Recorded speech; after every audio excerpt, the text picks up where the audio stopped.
আমি আমাদের কৃষি বিভাগের শ্রমিক কর্মচারী ফেডারেশন, সেই ফেডারেশনে ঋণ আমার বিশ্বাস আপনাদের এই বিষয়টা দাবি খালি মিলেই না, আখের সাথে সাথী ফসল হিসেবে চাষ করি।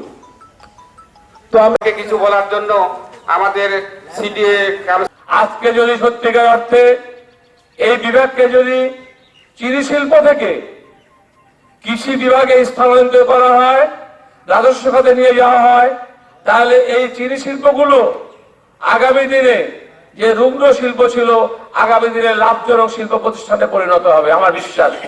এনজিওর কিস্তি প্রথমবার বিকাশ পেমেন্ট করলেই 20 টাকা ইনস্ট্যান্ট ক্যাশব্যাক। আপনাদের এই কমিটি বিভাগকে কৃষি বিভাগকে কৃষি মন্ত্রণালয়ের অধীন স্থানান্তর করা এবং রাজস্বভুক্ত করা, এতে মিলের যে ব্যয় দেখানো হয়, এই ব্যয় লস দেখানো হয়, এই লসটা অনেক কমে আসবে। কারণ পাশাপাশি সারা দেশেই এখন দাবির কোন সুযোগ করে দেওয়া হয়েছিল, তারা সেখানে বক্তব্য দিয়েছিলেন, একটা মিটিং করেন।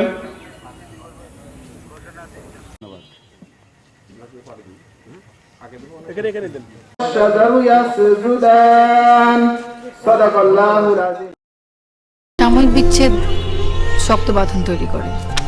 মানসিক দৃঢ়তায় আমি লোহা আগুনে পুড়িয়েছি ভালো কিছু পাবো বলে। তোর মধ্যে কোনো গলত নেই।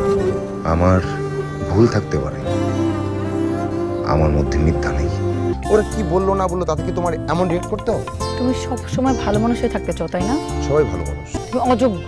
বাসে না কেউ ভালো, ডাকে না কেউ কাছে, তোমায় মনে করার কারণ খুব আছে।